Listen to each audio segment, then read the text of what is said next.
سننے کے بعد آپ دوست بھی یہاں پہ حیران اور پریشان رہ جائیں گے۔ آپ دوستوں کے پاؤں کے نیچے سے دوستوں زمین ہی نکل جائے گی۔ تو چلتے ہیں دوستوں، کہانی کو جو ہے سٹارٹ کرتے ہیں۔ ہیلو دوستوں، میرا نام جو ہے وہ حارث ہے، عمر میری 22 سال ہے اور کراچی میں رہتا ہوں۔ ایک عام سا سادہ سا لڑکا ہوں۔ پڑھائی کے ساتھ ساتھ ایک چھوٹا بزنس بھی میں کرتا ہوں۔ زندگی میں زیادہ گھومنے پھرنے کا اتفاق ہوا، لیکن اس بار مجھے لاہور ایک ضروری کام کے سلسلے میں جانا پڑا۔ سوچا کہ فلائٹ کی بجائے ٹرین کا ہی سفر کیا جائے تاکہ رستے کے منظر بھی خوب اچھی طرح سے دیکھ لوں اور تھوڑا سی سکون بھی مل جائے گا۔ دوستوں، صبح سویرے میں اسٹیشن پر پہنچا۔ چاروں طرف جو تھے مسافروں کا بہت ہی زیادہ رش تھا اور شور شرابہ تھا۔ چھوٹے بڑے بچے بھاگ رہے تھے، دوڑ رہے تھے، ریڑیاں والوں آوازیں، ٹرین کے انجن کی سیٹی، مجھے یہ سب کچھ بہت ہی زیادہ جو تھا وہ دلچسپ لگ رہا تھا۔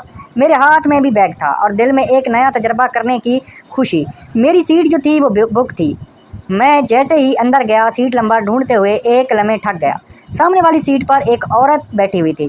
پہلی نظر میں وہیں مجھے اندازہ ہو گیا کہ وہ جو عورت ہے وہ بالکل بھی عام عورت نہیں ہے۔ عمر کی بات کرے تو اس کی عمر تقریباً 35 سال ہوگی، لیکن اللہ نے اس کو ایسا حسن دیا تھا کہ نظر ہٹانے کو بالکل بھی دل نہیں چاہ رہا تھا۔ وہ ہلکی سبز رنگت کی شلوار قمیض میں مبلوس ہوئی بیٹھی ہوئی تھی، بال نف سے سمیٹے ہوئے تھے اور آنکھوں میں ایک عجیب سی اس کی چمک آ رہی تھی۔ میں ایک کتاب ہی سمجھو، وہ ایک کتاب ہی تھی۔ جیسے میں آگے بڑھا اور دھیان اس کے اوپر میرا پڑا، لیکن کبھی کبھی بیر کھڑکی سے وہ جھانک کر رستے بھی دیکھ لیتی تھی۔ میں اپنی مسکراہٹ پر بیٹھتے ہوئے دل ہی دل میں مسکرایا کہ سفر تو اب خاص اور بھی میرا یہاں پہ دلچسپ ہونے والا ہے۔ ٹرین نے آہستہ آہستہ سے حرکت جو تھی اپنا شروع کر دی۔ شور ہلکا ہلکا سا بڑھنے لگ گیا، پھر سب لوگ اپنی اپنی جگہ پر اپنی اپنی سیٹ پر بیٹھ گئے۔ میں نے بیگ سائڈ پر رکھا ہوا پانی کی بوتل نکالی۔ سامنے بیٹھے ہوئے خواتین نے ایک نظر میری طرف دیکھا اور پھر کتاب میں وہ مگن ہو گئی، لیکن اس کی ایک نظر میں اتنی زیادہ نرمی اور اتنی زیادہ کشش تھی کہ مجھے ایسا لگا جیسے بات کرنے کے لیے وہ کوئی نہ کوئی بہانہ ڈھونڈ رہی ہے۔ دوستوں، تقریباً آدھے گھنٹے بعد خاموشی رہی، پھر میں نے ہمت کر کے بات کو چھیڑ دیا۔ آپ لاہور جا رہی ہیں؟ وہ ذرا سی مسکرائی اور بولی، جی ہاں، میں بھی لاہور جا رہی ہوں۔ فوراً اس نے جواب دیا، پہلی بار ہی جا رہی ہوں۔ بات شروع ہو گئی تو پھر آگے بات بڑھتی چلی گئی۔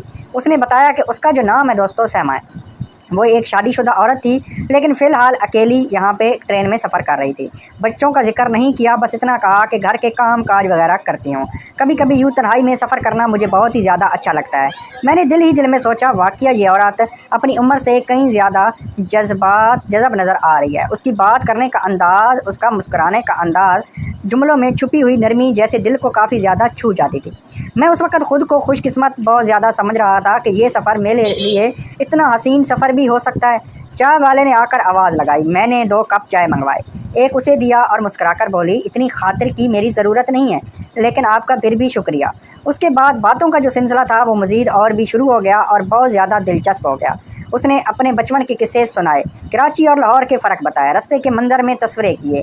میں بس اس کی باتیں سنتا ہی چلا جا رہا تھا اور دل ہی دل میں سوچتا کہ یہ لمحے یہیں پہ رک جائیں۔ کھانے کا دوستوں وقت ہو گیا۔ اس نے اپنے بیگ سے ایک ڈبہ نکالا جس میں گھریلو کھانے کی خوشبو بہت زیادہ پھیل گئی تھی۔ اس نے بڑے پیار سے کہا، اکیلے سفر میں کھانے کا مزہ بالکل بھی نہیں ہے، آئے ساتھ مل کر کھاتے ہیں۔ میں نے ہچکچاتے ہوئے پلیٹ تھامی، لیکن اندر سے تو خوشی کی انتہا رہی۔ کھانے میں مزید مزیدار تھا، ساتھ میں اس کی سنگت۔ یہ لمحے واقعہ خاص تھے۔ کھانا کھانے کے بعد جب ہم پیچھے ٹیک لگا کر بیٹھے تو اس نے ایسا سے کہا، سفر بہت زیادہ لمبا ہے، وقت اچھے ساتھی کے ساتھ ہی کٹتا ہے، خوشی ہے کہ آپ اچھے ہم سفر ثابت ہو رہے ہیں۔ یہ جملہ میرے دل پر سیدھا جا لگا۔ میں نے کہا، مجھے بھی یہی لگتا ہے، ورنہ میں سوچ رہا تھا کہ یہ سفر بڑا ہی میرا بور ہی گزرتا۔ وہ ہنس پڑی اور اس کی ہنسی میں ایک عجیب ہی کشش تھی، جیسے لمحے بھر کر پورا ڈبہ روشن ہو گیا۔ وہ جیسے جیسے شام ڈھلتی گئی، اندھیرا بڑھتا گیا، ٹرین کی روشنیوں نے ماحول کو نرم سا دوستوں بنا دیا۔ کھڑکی کے پار اندھیرے اور اندر نرم زد روشنی میں نے محسوس کرنا شروع کر دی۔ اب ہم دونوں کے درمیان ایک اجنبیت باقی رہی۔ گفتگو اب دوستانہ سے بڑھ کر ذرا ذاتیات نوعیت اختیار کر چکی تھی۔ میں نے پوچھا، آپ اکیلی سفر کیوں کر رہی ہیں؟ ڈر نہیں لگتا آپ کو؟ وہ مسکرا کر بولی، ڈرتی تو ہر عورت ہے، لیکن کبھی کبھی دل چاہتا ہے کہ انسان اپنے لیے بھی جیے۔ اس جملے میں ایک اور گہرائی ہوئی بات تھی۔ میں نے اس کی آنکھوں میں جھانک کر دیکھا، وہ تھکن بھی کافی زیادہ تھی اور ایک عجیب سی اس کی آنکھوں میں طلب تھی۔ میں نے دل ہی دل میں سوچا کہ شاید اس سفر میں مجھے ایک نئی کہانی دیکھنے کو ملے۔ کچھ دیر خاموشی رہی، پھر اس نے کتاب جو تھی وہ بند کر دی اور آہستہ سے مجھ سے وہ پوچھنے لگی، آپ پڑھائی کرتے ہیں؟ کام کے ساتھ ساتھ میں نے بتایا کہ میں ایک بزنس مین ہوں اور بزنس بھی کرتا ہوں اور ڈگری بھی میری چل رہی ہے۔ وہ میری باتیں دلچسپی سے سننے لگی، جیسے میری باتوں میں اس کے لیے کوئی کشش ہو۔ اس دوران میں نے کئی بار محسوس کیا کہ اس کی نظریں جو تھی مجھ پہ کافی زیادہ ٹھہری ہوئی تھی، پھر وہ فوراً نظریں چرا لیتی تھی۔ یہ سب لمحے ایک عجیب ہی کشش پیدا میرے دل میں کر رہے تھے۔ دل کہہ رہا تھا یہ کہانی ابھی بالکل بھی ختم نہ ہو، بلکہ یہ تو ابھی شروعات ہے۔ ٹرین اپنی رفتار سے دوڑ رہی تھی، کھڑکی کے باہر اندھیرا جو تھا وہ کافی زیادہ گہرا ہوتا جا رہا تھا، اور ڈبے کے اندر سب لوگ تو اپنے موبائل میں کافی زیادہ مصروف تھے، اور کوئی وہاں پہ سو رہے تھے، اونگ رہے تھے۔ میں اور سیما اب جیسے اپنے الگ سے دائرے میں تھے، نہ وقت کا احساس نہ فاصلے کا۔ وہ سامنے والی سیٹ پر ٹک کر بیٹھی تھی اور بار بار میری طرف ہی دیکھی جا رہی تھی، پھر نظریں ہٹا لیتی تھی، پھر دیکھتی تھی۔ اس کے ہونٹوں پر ہلکی سی مسکراہٹ اور آنکھوں میں ایک عجیب سی ہی چمک رہی تھی۔ میں نے بھی ہمت کر کے ذرا شوخی سے کہا، آپ کی مسکراہٹ بہت ہی زیادہ قیمتی ہے، بار بار چھپا مسکراہٹ کیوں لیتی ہیں؟ وہ چونکی اور پھر دھیرے سے بولی، ہر بات سب کے سامنے نہیں کی جاتی، کچھ باتیں چھپانے میں ہی مزہ زیادہ آتا ہے۔ یہ جملہ سیدھا جا کر میرے دل کے آر پار ہو گیا، میرے لیے ایک اشارہ تھا۔ اب بات جو تھی آگے رسمی نہیں رہ گئی تھی۔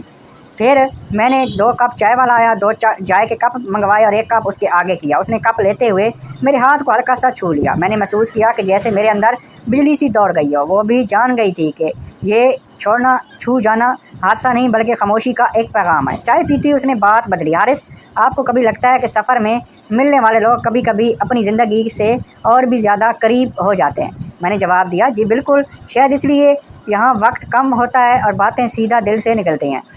وہ مسکراتی ہوئی نظروں سے کھڑکی کی طرف دیکھنے لگی اور کھڑکی سے باہر دیکھنے لگی، لیکن میں نے جان گیا کہ اس کے دل میں بھی وہی کیفیت ہے جو میرے دل میں اس وقت چل رہی ہے۔ رات گہری ہو گئی تھی، زیادہ تر مسافر اب سو چکے تھے، ڈبے میں صرف مدھم سی روشنی تھی۔ میں نے بیگ سے ایک چادر نکالی تاکہ اٹھ کے سو جاؤں۔ سیما نے فوراً کہا، اگر برا نہ مانے تو ہم دونوں ایک ہی چادر میں بیٹھ جائیں، زیادہ جگہ بھی نہیں ہے اور یوں سہولت بھی ہو جائے گی۔ میرا دل زور زور سے دوستوں دھڑک اٹھا۔ میں نے بغیر کچھ کہے ہلکا سا ہاں میں سر ہلا دیا اور کہا کہ برابر والی سیٹ پر بیٹھ گئی۔ ہم دونوں نے ایک ہی چادر اپنے اوپر ڈال لی۔ اس کی خوشبو، اس کا لمس، اس کے قربت میرے لیے ایک نیا بہت زیادہ تجربہ تھا۔ چادر کے اندر جیسے ہی الگ ہی دنیا ہمیں محسوس ہو رہی تھی، باہر اندھیرا، شور، اندھیرا، خاموشی اور دھڑکنیں۔ میں نے آہستہ آہستہ سے اس کی قربت اور عجیب سے سکون دے رہی تھی۔ وہ بولی، سفر میں کچھ لمحے ایسے بھی آ جاتے ہیں اور ایسے بھی ہوتے ہیں جو یادیں ہی بن کے رہ جاتے ہیں، شاید یہ بھی ایسا ہی اس وقت لمحہ ہے۔ اس کی آواز دھیرے دھیرے میرے دل میں اتر رہی تھی۔ میں نے چہرہ موڑ کر اس کی آنکھوں میں جھانک کر نظریں جھکائی بیٹھی تھی، لیکن وہ ہونٹوں میں ہلکی سی اس کی مسکراہٹ بھی تھی۔ دوستوں، وقت جو تھا وہ گزرتا گیا، ہم دونوں یوں ہی قریب بیٹھے رہے۔ کبھی اس کا کندھا میرے بازو سے لگ جاتا، کبھی میرا ہاتھ اس کے ہاتھ کو چھو جاتا۔ یہ سب کچھ اتنا قدرتی نرم تھا کہ لفظوں کی بالکل اس کو بیان کرنے کی بھی ضرورت نہیں تھی۔ کچھ دیر بعد اس نے آہستہ سے سر میری جانب جھکا دیا اور بولی، کبھی کبھی انسان اجنبیوں کے ساتھ اپنا دل کی جتنی بھی باتیں ہوتی ہیں کھول کے رکھ دیتا ہے۔ آپ سے بات کر کے مجھے بہت ہی زیادہ اچھا لگ رہا ہے، جیسے برسوں سے جانتی ہوں آپ کو۔ میں نے دھیرے سے کہا، شاید اس لیے قسمت نے ہمیں ایک سفر میں ملا دیا۔ وہ ہنس پڑی۔ اس کی ہنسی دبی ہوئی تھی لیکن دل کو چھو لینے والی تھی۔ چادر کے اندر ماحول جو تھا وہ کافی زیادہ نرم اور گرم ہو گیا تھا۔ میں نے کئی بار چاہا کہ اس کا ہاتھ مضبوطی سے میں تھام لوں، لیکن ہچکچا رہا تھا۔ آخر کار اس نے خود ہی میرا ہاتھ جو تھا وہ پکڑ لیا، تھام لیا۔ وہ لمحہ میرے لیے بیان سے بھی دوستوں زیادہ بہتر تھا۔ اس کا نرم ہاتھ میری ہتھیلی میں تھا اور میں نے محسوس کیا کہ یہ لمس جو پوری طرح بدل رہے ہیں۔ اس نے نظریں جھکا کے کہا، یہ سفر واقعی آج خاص ہونے والا ہے۔ میں نے کہا، جی ہاں، یہ لمحے شاید کبھی بھی ہمیں نہیں بھول سکیں گے۔ ٹرین دوستوں مسلسل جو تھی وہ دوڑ رہی تھی، کبھی کھڑکی سے باہر جھانک لیتی، کبھی آہستہ سے میرے بازو تھام لیتی۔ اب ہمارے درمیان اجنبیت جو تھی وہ بالکل ہی ختم ہو چکی تھی، باتیں بھی ذرا شرارت بھری ہونے لگی۔ میں نے پوچھا، لاہور پہنچ کر کیا ہم دوبارہ کبھی مل سکتے ہیں؟ وہ ذرا سا سنجیدہ ہو کر بولی، یہ وقت ہی باتیں بتائے گا، لیکن ابھی کے لمحے کو انجوائے کرو۔ یہ جواب میرے لیے ایک نیا تجسم چھوڑ گیا۔ میں نے دل ہی دل میں فیصلہ کر لیا کہ یہ تعلق یہاں ختم نہیں ہونے دوں گا۔ کچھ دیر بعد اس نے کہا، چلو ذرا چل کر پانی پی آتے ہیں، ڈبے کے آخر میں کولر ہے۔ ہم دونوں نے ایک ساتھ اٹھے، باقی سب لوگ سوئے ہوئے تھے۔ ہم تب ایک قدم چلتے ہوئے پیچھے گئے۔ اندھیرا زیادہ تھا اور روشنی صرف 2 جگہ لگی ہوئی تھی۔ رستے میں اس نے آہستہ سے میرے بازو تھام لیا۔ یہ پہلا موقع تھا جب اس نے کھلے عام میرا سہارا لیا۔ کولر سے پانی لیا، واپسی پر ہنس کر بولی، ڈرتی تو میں تھی لیکن لگ رہا ہے کہ آپ کے ساتھ سب آسان ہے۔ میں نے جواب دیا، مجھے بھی بالکل لگ رہا ہے کہ یہ سفر آپ کی وجہ سے بہت ہی زیادہ یادگار بن رہا ہے۔ جب واپس سیٹ پر بیٹھے تو اور بھی زیادہ قریب ہو کر بیٹھی۔ اس بار چادر اوڑھنے کی ضرورت ہی نہیں رہی تھی۔ ہم دونوں اتنے قریب تھے کہ سانسیں بھی ایک دوسرے کو سے بالکل ٹکرا رہی تھی۔ کچھ لمحے یوں ہی خاموشی سے ہمارے گزر رہے تھے۔ پھر اس نے ایسا سے کہا کہ اگر میں آپ کو اپنا راز بتاؤں تو آپ راز کو راز ہی رکھیں گے۔ میں نے کہا نہیں، بالکل، آپ سنبھال لوں گا، کوئی مسئلے والی بات نہیں۔ وہ مسکرا کر میری عمر کچھ بھی ہو لیکن دل ابھی بھی میرا چاہتا ہے کہ کوئی مجھے سمجھے، مجھے چاہے۔ یہ جملہ دل کو میرے اور بھی ہلا کے رکھ دیا۔ میں نے اس کا ہاتھ مضبوطی سے تھام لیا اور دھیرے سے کہا، شاید یہی وجہ ہے کہ آپ اور میں آج ایک دوسرے کے اتنے ساتھ ہیں۔ اس نے نظریں جھکا لی اور کچھ نہ کہا، لیکن اس کی خاموشی میں ہزار دوستوں باتیں جو تھی وہ چھپی ہوئی تھی۔ اس کے بعد ہم دونوں نے زیادہ باتیں نہیں کی، بس خاموشی میں ایک دوسرے کے قربت کو محسوس کرتے رہے۔ باہر جو تھا وہ اندھیرا تھا، اندر دھڑکنوں کا شور وقت کا بالکل تھم گیا تھا۔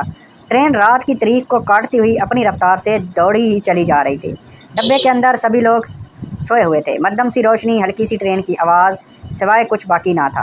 میں نے سیما ایک دوسرے کے اتنے قریب بیٹھے تھے کہ ہماری سانسیں کی گرمی بھی ایک دوسرے کو بہت ہی زیادہ جو تھی وہ محسوس ہو رہی تھی۔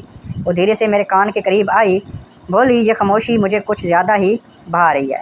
میں نے مسکرا کر، خاموشی میں کبھی کبھی سب کچھ کہہ دیا جاتا ہے۔ وہ لمحہ ایسا تھا کہ جب لفظوں کی ضرورت ہی باقی نہیں تھی۔ اس نے ہلکے سے اپنا ہاتھ میری ہتھیلی میں دبایا اور اپنی آنکھیں وہاں پہ اس نے بند کر لی۔ میں نے چپ چاپ اس کے بالوں کی خوشبو کو اپنے اندر محسوس کیا۔ باہر اندھیرا، قربت، دل جیسے پہلی بار دھڑک رہا ہو میرا۔ کچھ دیر بعد اس نے آہستہ سے کہا، چلو ذرا چل کر ہاتھ منہ دھو لیتے ہیں، مجھے جو ہے وہ نیند آ رہی ہے۔ میں فوراً تیار ہو گیا۔ ہم دونوں ڈبے قدموں چلتے ہوئے ڈبے کے آخر میں باتھ روم کے پاس پہنچے۔ وہاں روشنی کم تھی، ماحول میں عجیب سا سکون تھا۔ وہ دروازے کے قریب رک کر بولی، یہاں تو کوئی بھی خاموشی ہے، جیسے کوئی ہماری طرف دیکھ ہی نہیں رہا ہو۔ میں نے آہستہ سے کہا کہ شاید یہی وجہ ہے کہ یہ لمحہ خاص بہت ہی زیادہ لگ رہا ہے۔ وہ میری طرف بڑھی اور پہلی بار اس نے نظریں بھر کر مجھے دیکھا۔ اس کی آنکھوں میں عجیب سی ہی نرمی تھی اور بہت ہی زیادہ شدت تھی۔ میں نے ہچکچاتے ہی اس کا ہاتھ تھام لیا اور اس بار بنا 30 منٹ والا اسکرین شاٹ اپنے واٹس ایپ سے دیا اور ذرا جھک کر سر نیچے لیا، کچھ نہ کہا۔ یہ خاموشی سب کچھ بیان کر گئی۔ ٹرین کی ہلکی رفتار، ہم دونوں جیسے ایک دوسرے پہ ٹکے ہوئے تھے۔ اس کے قریب آتے ہی مجھے لگا کہ وقت تھم گیا ہے۔ اس نے دھیرے سے کہا، بہت اچھے ہم سفر تم نکل رہے ہو، یہ رات ختم ہی نہ ہو۔ میں نے سرگوشی کی، یہ رات یہیں پہ گزر ہی جائے گی، لیکن یہ لمحے ہمیشہ مجھے یاد رہیں گے۔ وہ ہنسی، لیکن ہنسی میں ایک لجاوٹ بھی تھی۔ پھر ایسا سے کہنے لگی، چلو واپس چلتے ہیں، ورنہ کوئی جاگ جائے گا تو 100 سوال کرے گا۔ ہم دونوں اپنی سیٹ پر واپس آ گئے۔ اس بار اس نے خود چادر اوڑھی اور مجھے اپنے ساتھ کھینچ لیا۔ اب ہم دونوں بالکل ایک دوسرے کے ساتھ لگ کر بیٹھے تھے۔ اس کی آنکھیں بوجھل ہو رہی تھی، اس کا سر میرے جو تھا کندھے پر تھا۔ میں نے اس کے ماتھے پر ہاتھ رکھ دیا تو وہ اور بھی زیادہ میرے قریب ہو گئے۔ رات کے یہ لمحات ایک الگ دنیا ہماری بنا رہے تھے۔ باہر اندھیرا، روشنی، مدھم، ہم دونوں ایک دوسرے چادر کے نیچے وقت ہی گزار رہے تھے۔ احساس جو تھا وہ بالکل ختم ہو گیا تھا۔ کچھ دیر بعد اس نے آنکھیں کھول کر کہا، حارث، کبھی کبھی انسان کو سب کچھ مل جاتا ہے جسے اس کی تلاش ہوتی ہے، لیکن وہ ماننے سے ڈرتا ہے۔ میں نے نرمی سے کہا، کبھی کبھی ڈر کو چھوڑ دینا چاہیے کیونکہ خوشیاں زیادہ قیمتی ہوتی ہیں۔ وہ خاموش ہو گئی، لیکن اس کی خاموشی میں بھی ایک عجیب سی کشش پیدا ہو رہی تھی۔ میں نے محسوس کیا کہ اس کے دل میں بھی وہی جذبات ہیں جو اس وقت میرے اندر جاگ رہے تھے۔ ٹرین کی دوستوں ہلکے جھٹکے ہمیں اور بھی زیادہ قریب کرتے جا رہے تھے۔ اس کے ہاتھ میری انگلیوں میں بہت ہی زیادہ قید ہو چکے تھے اور ہلکی کپکپاہٹ کے ساتھ جیسے مجھے کچھ وہ کہنا چاہ رہی ہو، لیکن الفاظ اسے بالکل بھی نہیں مل رہے تھے۔ آخرکار اس نے سرگوشی کی، یہ سفر میرے لیے یادگار ہی بن کے رہ جائے گا۔ کبھی سوچا بھی نہیں تھا کہ یوں کسی اجنبی سے اتنی زیادہ قربت میں محسوس کروں گی۔ میں نے اس کے کان کے قریب جا کر کہا، شاید ہم اب اس وقت اجنبی نہیں رہے ہیں۔ یہ جملہ سنتے ہی اس نے اپنی آنکھیں بند کر لی اور سر میرے سینے پر رکھ دیا۔ میری دھڑکنیں اور بھی زیادہ اس وقت دوستوں تیز ہو گئی تھی۔ اس کے لمس، قربت نے مجھے پوری طرح سے گھیر لیا تھا۔ رات کا پچھلا پہر، خاموشی، یہ قربت، یہ سب میرے لیے کسی خواب سے بالکل بھی کم اس وقت نہیں تھا۔ ہم دونوں نے زیادہ باتیں کی، بس خاموشی میں ایک دوسرے کے ساتھ محسوس کرتے رہے۔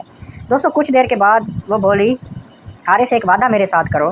میں نے کہا جواب میں کہ ہاں جی بولو، کیا وعدہ کرنا ہے؟ یہ لمحے کبھی کسی کو مت بتانا، صرف ہمارے درمیان میں رہیں گے۔